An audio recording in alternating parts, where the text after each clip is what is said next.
Hey there everybody, welcome to Michaeltechroom. Today we're going to be talking about one thing I do commonly, one common thing I see, or two common thing I see is they go a little too overboard with the, this is more of a overclocking subject, so yeah, they go overboard, or they leave out, or when they do a simple overclocking, they leave out a little bit of stuff behind. They don't discuss how other motherboard operate in a different way. So that's what we'll be talking about.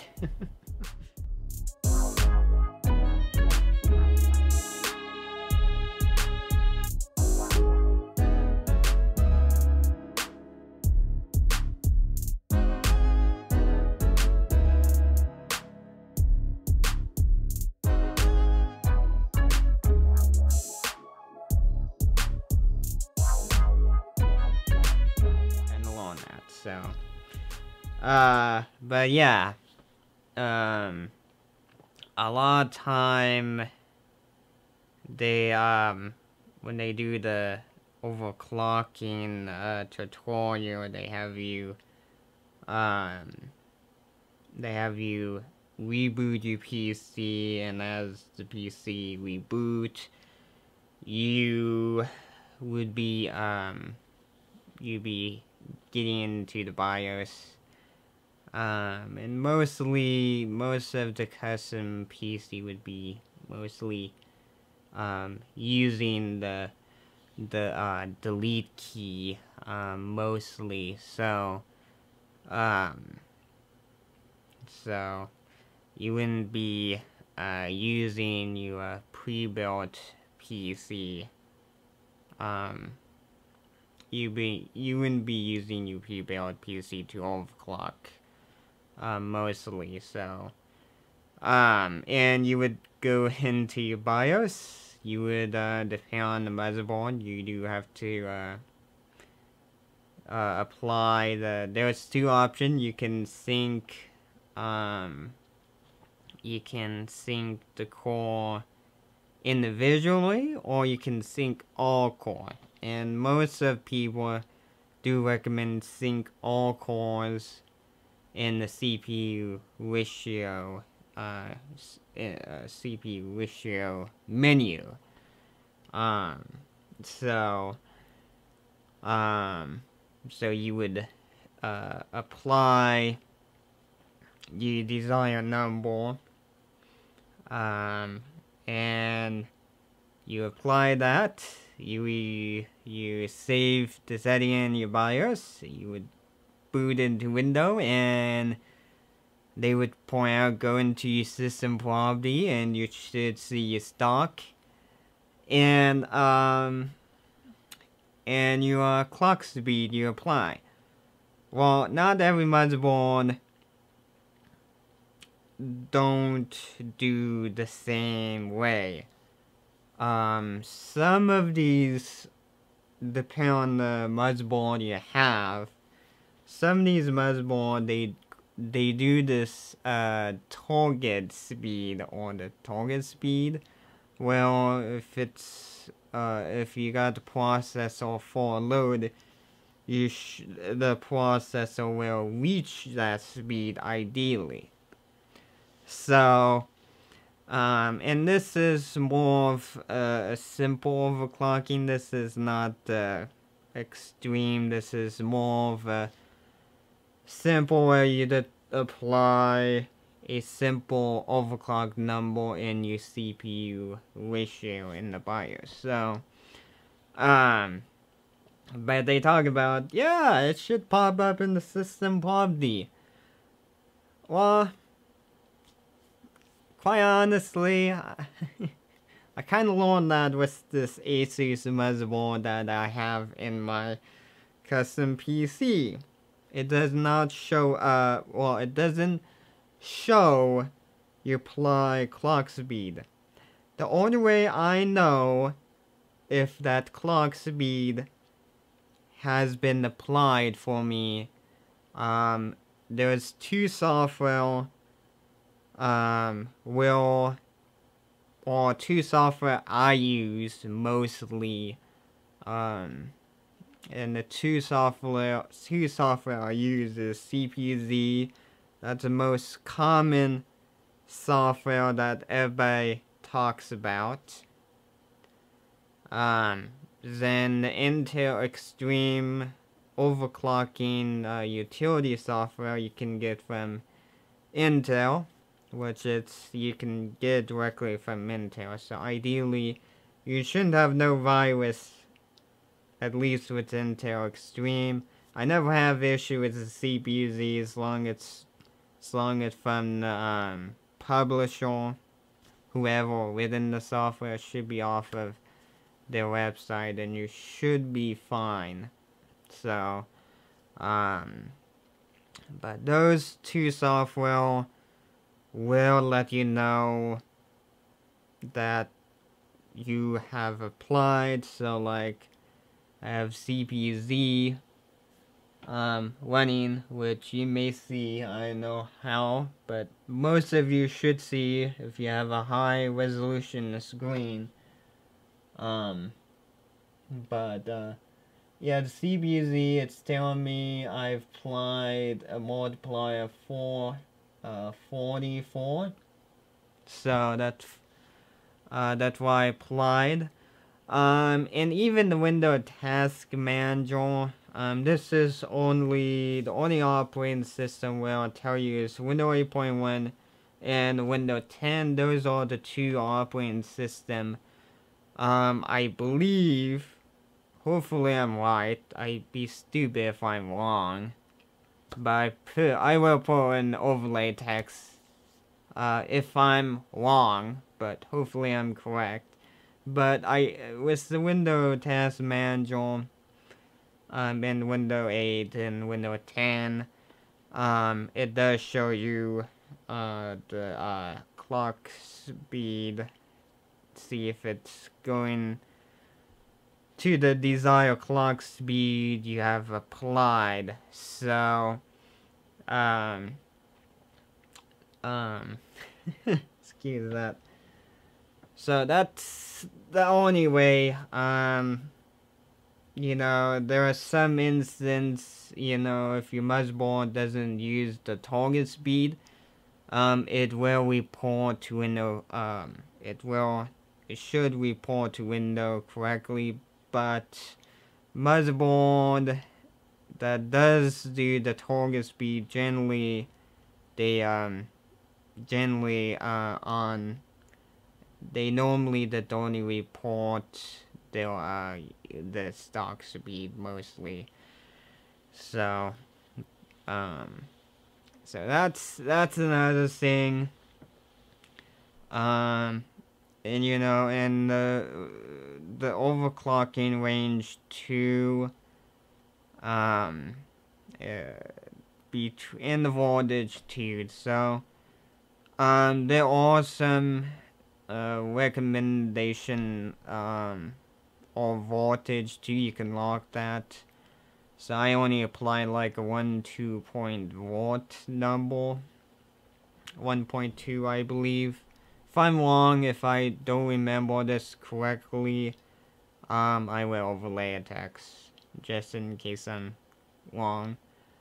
So 1.2 volt, that should be a safe number. It should it should not burn up your processor. It should not.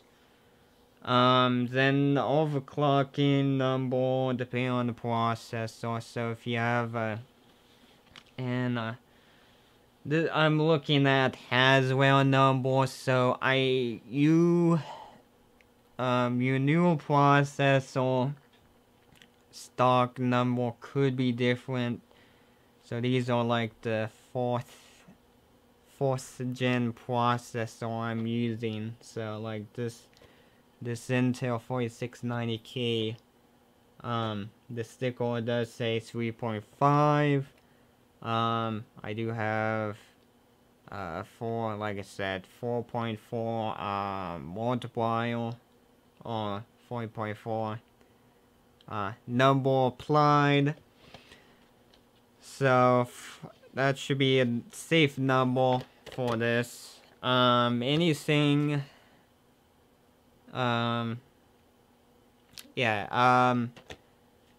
most of the mainstream processor too, I should point that out. So most mainstream, I've noticed, this is mostly the Haswell. This is the thing that I may not know of, but as long as if you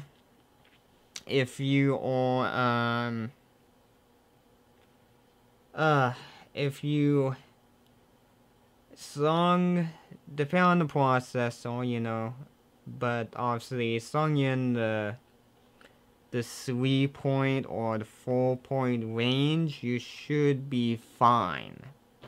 So, and you can downclock it too. So if you decide to go backward in the 3-point range, or the 2-point range, or the 1-point, you can downclock it, but you probably don't want to downclock it too much, depending on what your processor is rated. So,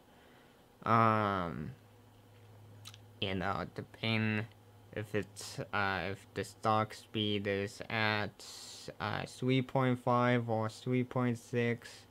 So like the i7, the good safe number, and a number that will not have the processor output a lot of heat. It might output a little more heat, but ideally it should output a little bit of heat, depending if you still have the power saving feature enabled or not. But for the i7, the mainstream i7 4.7, then i5 4.4 range. So those are the two number that is a little, that is safe at least in opinion. So and that's depending and if you want apply simple 2.2 volt, you can if you want to, or you can apply a simple 4.4 or 4.7 clock if you want to. So depending if you want to mess with one thing or two, overclocking can be simple. So, you know, it just keep in mind that if you are trying to push the clock speed number in the extreme manner, you will burn up, or it's going to be more of a heat off for you. So and it can be a little more unstable too. When I force overclock mine, window only blue screen ones. So that can happen too. You know, you may have it only blue screen once on you doing your project, and it may do just fine. So but that's pretty much it. That's one of the things I really did want to go over a little. You know, to point out some facts that a lot of these big, probably YouTuber, not big probably, but some of the YouTuber who do leave it behind, unfortunately. You know, I do wish that it was a little more simple, you know, simple of, you know, to apply this and apply simple voltage, and you're all good to go. So, and there was a lot of people out there who go like that or go. So, but hopefully, you know, this kinda hopefully help you of why your motherboard is not reporting, or why Windows system or Windows system probably is not reporting. Because I tell you what, when I applied the multiply on my nice Asus motherboard, and when I go to Windows probably, it's like, why is it not reporting quickly, you know? And I kind of learned that don't, you know, like I said, or go, you know, if your motherboard is using that target speed, it's not going to report window the clock speed you have applied. Only utility I recommend only go with CPU-Z and Intel Extreme Utility. Those are the only two software. And even the Windows Task Manager, do keep in mind that you do have to have at least Windows 8 and Windows 10.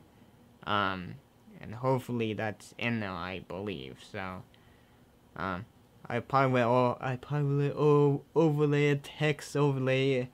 If that's not true, I will let you know. And put a text in the video. But, anyway, that should be 15, not 15, it should be under 20 minutes. But, anyway, I will let you know. Feel free to comment. Feel free to comment below the video. And if you're confused, don't be frustrated. Please, honors, just don't be outraged. Just please point out what was the confusing part, or what is the confusing part. I'm kind of leaving you hanging. So, feel free, you know, feel free to do. So, if the video caught your interest, feel free to go to my video gallery and check out other videos, and check out my YouTube homepage. But if you don't know how to access the YouTube homepage or the video gallery, so the one thing is, well, the one thing, but the one other thing is the video gallery. If you want to access the video gallery, but if you don't know how to access, go in the video notes. There is a link where redirect you over to my video gallery. Or if you want to check out my YouTube homepage, the bottom corner of the video, one of the side, is my username. If you click on my username, you should be redirected over to my YouTube homepage. And if you're redirected over to my YouTube homepage, you should be redirected. So there should be a lot of link and other stuff on my YouTube channel. So then if you're done checking out the YouTube homepage, if you want to check out the video gallery, to hit the video tab, and that should redirect you over to that. And if the video caught your interest, feel free to subscribe. And if you want to be up to date, hit the bell notification. Google claimed that by hitting the bell notification, you should have notification. Or you can follow me on the Google Plus page. You're welcome to do that. I do make sure the video is on the Google Plus page too. So, then give the video a like or dislike. Check out the video notes. be sure to click show more, because if you don't, all you're gonna see is link to the video gallery. But if you click on the show more, the video notes should expand. You should see the channel email address, Amazon wish list that you're welcome to support if you want to. If you want to support various projects, or if there's one particular project that you want to support me, you're welcome to do so. And if you did support the Amazon wish list, you will get a public thank you or a private thank you from you. Or if you want to be a sponsor on the YouTube channel, you know, that's up to you, you know. I will definitely let people know if you did sponsor it with your name or being an anonymous user, so that's totally up to you. Community tech forums, so you're welcome to say hi to me on the community tech forum if you are signed up with one of those. And like I said earlier, if you have any nice comment, feel free to post it below the video, and I will catch you next time.